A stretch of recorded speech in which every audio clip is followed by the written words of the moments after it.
Ohio town overrun by immigrants. Mayor blames the Biden border policies. That's a shocker right there. And basically says, this is unsustainable. Wait until you hear the numbers of how many people have moved into this community from a country in Africa. All right, let's get into it. Here we go. We are talking about the country of Mauritania in West Africa, I believe. Let's watch a little video. Let's just watch a little scooch of a video here. See what this guy's got to say about what's going on in Ohio. Lockland has around 3,500 citizens, but it could have as many as double that amount living in the village. The latest estimates say there are as many as 3,000 asylum-seeking immigrants, mostly from Mauritania. That's a country on the west coast of Africa, living in this small Cincinnati suburb. Here's a look at one of the apartment buildings that Lockland Fire Chief and Village Administrator 𝗥𝗘𝗧𝗛𝗏 says that the Mauritanians are living in. 𝗪𝗧𝗧𝗏 says that they're creating a safety hazard by having as many as 10 people living in an apartment designed for just 4 people. He says that's creating a dangerous situation for the residents and firefighters. In most cases, all they have is a mattress and a couch and some clothes. So while we're trying to advance a hose line down the hallway, they're pulling mattresses and clothes out, believing, that's over. And where we look at that and say, man, there's 10 people in a unit, they look at that and that's better than the condition that they came from. Now, 𝗪𝗧𝗧𝗏 says the issues aren't just about overcrowded apartment buildings and safety. He says the migrants are also putting a strain on the area's social resources. He tells me the immigrants do not have jobs and rely on places like Valley Interfaith Community Resource Center. Now, the chief says that they haven't noticed an increase in serious crime as the number of immigrants continues to rise, but he does tell me that they are seeing more smaller, petty crimes, things like littering and trash, jaywalking, people riding their bicycles where they shouldn't be. 𝗪𝗧𝗏 says that the public works crews are spending more time in these areas surrounding the immigrants to clean up trash. He says the village and community resources simply can't keep supporting the immigrants. He says they need help. The concern that we have now is where there's not a lot of crime associated with them being here. At what point is there? At what point, how often do you go hungry before you steal for food? That is the question of the hour. How long until people get desperate or figure out, hey, we can do this. There's no real issues. Sanctuary city. I don't know if Lockland, Ohio is a sanctuary city or not, but that's kind of beside the point. If you are here from a country in Africa and you're forced to make some decisions, you're going to be like, screw it. I got nothing to lose. Are they going to deport me? Doesn't seem like it, right? How often do you go hungry before you steal for food? How long do you go hungry before you steal for money for food? Now, in the short term, the village just needs money and resources to deal with this problem. Chief 𝗪𝗧𝗏 says that he's reached out to Congressman Warren Davidson's office, who represents the Lockland area, as well as Governor Mike DeWine's office, but says no one will call him back to help.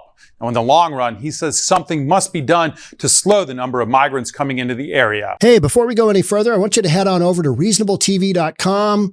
We've got a members only section that we've just got a bunch of extra content that you have never seen if you're not a paid member. We've just recently dropped our prices down to $3.99 a month.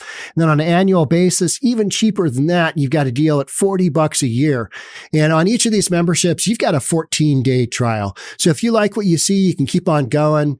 If you don't, you just cancel, no harm, no foul, and you go back to your regular membership, which is you just watch it on YouTube. All right. So if you enjoy my content or if you just want to support the channel, this is how you do it. Go to reasonabletv.com. We got a bunch of other stuff on there as well. Got a link to our Discord channel, which is free. Love to have you join. If not, hey, appreciate you being here watching. Back to your regularly scheduled program. This is happening all over the United States. This is happening in communities all over. Was watching Alabama, state of Alabama, getting some notifications. Hey, by the way, you're going to have 1,000 Haitians coming into this particular community. And the real issue is these are folks that are a suck. They're a drag on resources.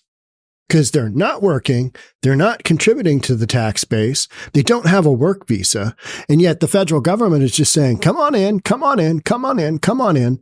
And like in Springfield, Ohio,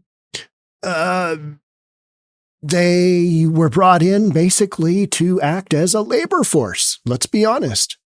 They're there for the jobs. And I get that. The folks that are coming into the United States are doing jobs that other folks don't want to do. And so there's a certain aspect of that that is economic. But there's also an aspect when you've got a town of 3,000 or 3,500 and you're almost doubling that population with folks that aren't contributing to the local economy, that is a no-go. That is a hard no-go. And that's where a federal government needs to fund some of this stuff because they're the ones that are bringing all these folks in. And then they basically disperse these people to these individual communities. And there's no federal funding available for them. All of the governors are basically like, yeah, you know what? You're just going to have to, take it. You're going to have to bend over and take it with a smile. P. Diddy style, right? Yeah, without the lube, without the 1,000 bottles of lube, baby oil, GHB, whatever it was that he had in that. Whole story is just, yeah. But Lockland, Ohio, a small suburb with a population of around 3,500, has become a focal point for a significant influx of migrants from Mauritania, with about 3,000 arriving over the past year. This unexpected demographic shift is largely attributed to TikTok videos and WhatsApp groups that provide information on how to reach the area, the New York Post reported. Mayor Mark Mason has expressed his frustration with the federal government's open border policy, stating that the local community is ill-equipped to handle such a drastic population increase.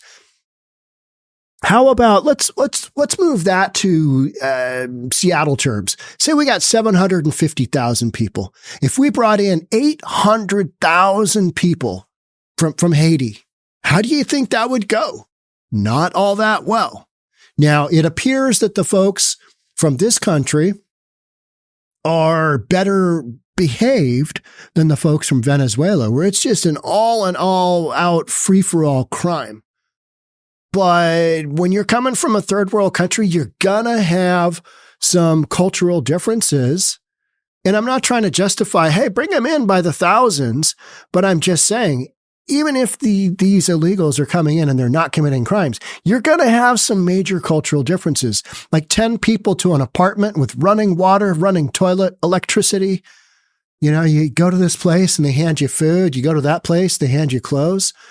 I mean, that's a big upgrade compared to, most third world countries. It just is, even if you're in a very small town in Ohio. But the flip side to that is you've got communities all over the United States that are ill-equipped to handle such a drastic population increase. And that is literally what I'm reading right here. So with the federal government's open border policy, these immigration population outbursts have been left for small villages like Lockland to have to deal with it. Mayor Mark Mason told WCPO. Mason said that without proper guidance and resources from federal authorities, towns like Lockland are left to manage the consequences of these immigration surges alone. Hey, who's the best example of a big mayor telling the federal government, this is unsustainable. We can't keep doing this. You got to do something with the border. Yeah, our fine friend in New York City, right? Yeah. He has said, numerous times he has spoken up. How's that working out for him? Yeah, Mayor Adams, he is under indictment for a bunch of stuff that you're like, what? That doesn't make any sense. What is going on? What are you doing here? Yeah, doesn't make any sense, but it is what it is. Did he basically speak out on something he shouldn't be speaking out on? Kind of seems that way. Would you be willing to throw a long-term career for some discounted airplane tickets and some free hotel fare? That's a weird one, right? Town has seen its housing and emergency services stretched to their limits. Well, no wonder. You got a town of 3,000, 3,500 people and you double that overnight? This is what people in Alabama are talking about. This is what people in Ohio are talking about. It's what people all over in these little towns. Aurora, Colorado, same drill. These apartment complexes, this is nothing new. This is affordable housing within these areas, and there are jobs to be had in these areas. That's why they're going there. They've got a pipeline to the employment. But then there's that whole issue of, what if they can't get the job right away? What if they got to wait for their permit? Whatever. They're dependent upon, local resources, and those resources are you only got so much. They're finite, right? Many of the new arrivals desperately need resources, and local officials report that the community's housing capacity is severely overwhelmed. That was what created the issue in Aurora, Colorado, because Denver was full. The inn at Denver was full. Go 10 miles next door, Aurora, Colorado, and that's where 𝗪𝗏𝗪𝗏 decided to set up shop, because there's already so many Venezuelans. You've already got a community that, speaks your language and you understand, and you can take advantage of the young ladies, and you can sell the dudes drugs and girls. I mean, the world is your oyster. Come to America, Estados Unidos. I mean, from that perspective, from the crime perspective, it's game on. Why wouldn't they do this would be the question. And then you got a bunch of Democratic leadership kicking back going, it's a figment of your imagination. You're making it up. You're over-exaggerating. Yeah, I don't think so. There's a happy medium in there, and it's not what the politicians are telling you.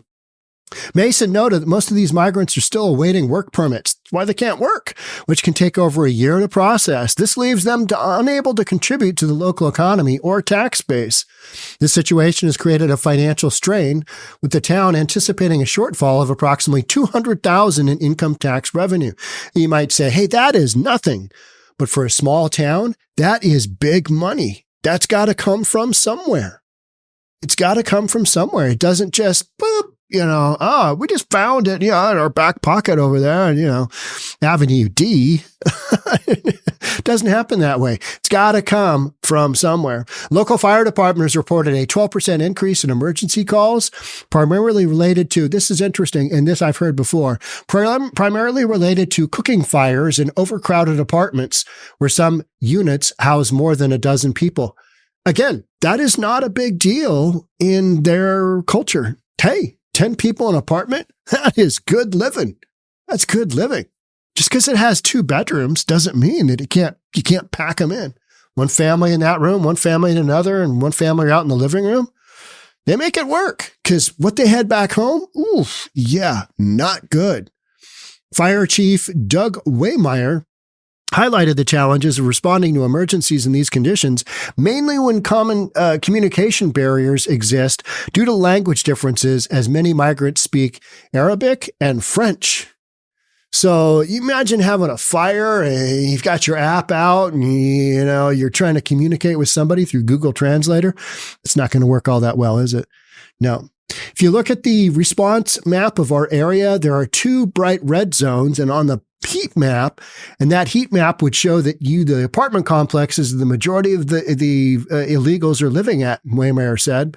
Similarly, the police department is grappling with minor public safety issues, which have increased as new residents acclimate to their surroundings. They don't know the difference. Sometimes they don't care.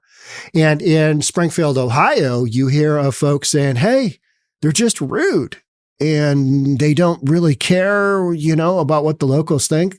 They're just there. They've come to America, and they want to get the piece of American pie and don't really care how to do it. You're going to have some of those issues. I'm not saying that the vast majority of these folks are ill-intentioned, but you're going to have to, give some people some time to get squared away and figure out how it goes. And if they can't figure out how it goes, then you arrest them and put them in jail because they're violating U.S. law, and they are in the U.S. So this whole idea of, we just bring them into the United States and eventually they'll vote Democrat, you've got years before you're going to be able to get there. And so you got to deal with a whole bunch of these situations, and it's going to take money to make them go. But the money is going to come from local government tax base, right? because the feds aren't handing out any money. They're not handing out any money. They're just not. They're stonewalling most of these communities and just saying, it's your problem. Where was I reading? Who was sending?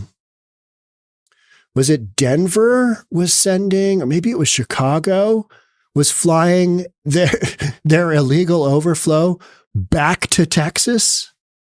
One of those big sanctuary cities is literally just, put them on a plane, get them out of here, put them on a plane, sending them back to Texas. Talk about virtue signaling gone sideways. What happened to, hey, bring us your poor, give us your poor like Jesus did? What about that? What happened to that virtue signaling? It just went out the door. Yeah, don't have any more money. Got no more money. Sorry, guys. Hey, we'll catch up with you on the next big immigration surge. So Mason insists the situation is not about the migrants' nationalities, but rather about the capacity of a small village to absorb such a rapid increase in population. And this is the same story we are hearing over and over and over again throughout the United States. And communities just can't take it. And they didn't ask for it. The sanctuary cities did, but a lot of these communities are not sanctuary cities, but they are ending up being one effectively, physically. Hey, go there. Cheap rent. Okay. Yeah, it's just not that hard to figure out. He also clarified that Lockland is not benefiting financially from this influx. It's costing the town more than it gains. Despite reaching out for federal assistance, local leaders have yet to receive meaningful support, leaving them to navigate the complexities of this unprecedented situation largely on their own. Wah, wah, wah. Horrible, right? Just federal government wants what it wants. The big machine wants what it wants. And the little towns, they get screwed. Just absolutely P. Diddy'd. And that's what's going on. And that vast majority of mainstream media will not cover this because it's not a good look for the current administration trying to win an election. Yeah, trying to win an election. By the time you get this, now this will probably come out before the election. These are all these stories going on that are being suppressed because, who let everybody in? Who let the dogs out? Not exactly a good term, but who let the dogs in, right? Who let the dogs in? Well, Biden did. And there's no way you can get around that. There's so many different things. Stopped building the wall. He remain in Mexico policy. Boop, out the door, just gone. Yeah, we're not doing that anymore. 94 consecutive executive actions that didn't require Congress involvement that basically increased the number of illegals coming into the United States. And so there's no way that you can get around trying to, mentally outmaneuver that it's your fault. You've got to take responsibility for that. Democrats, this is on you. This is on your fearless leader. So how's that working out for you? Yeah. Most people are just like, if it doesn't bother me, don't really care. But for small communities, like Lockland, like Springfield, like Aurora, and some of those aren't small communities either.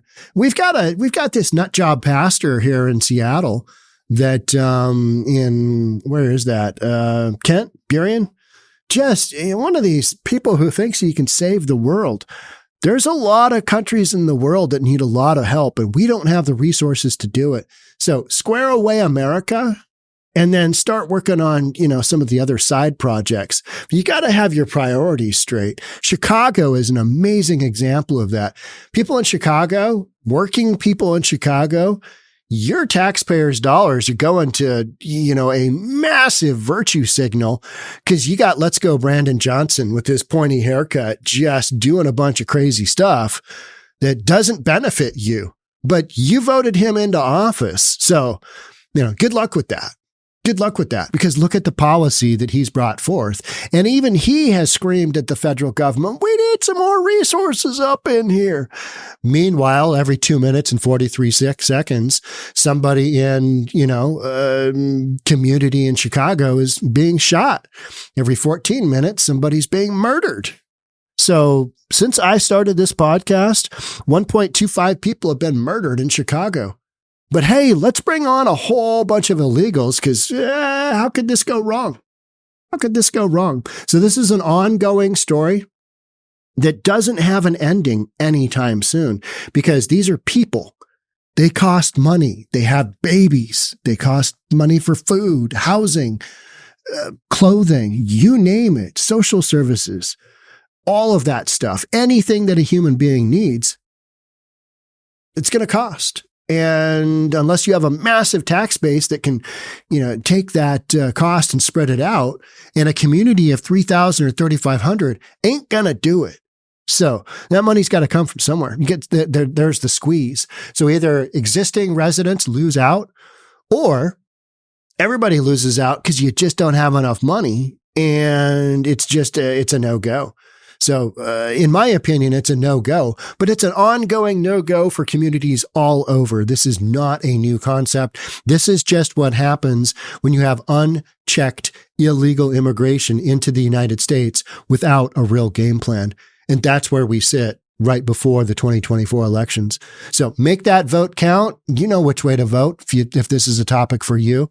I don't need to tell you how to vote. This is a no-brainer. All right. That's it for me on this one. Thanks so much for being here. I'll catch up with you in the next one.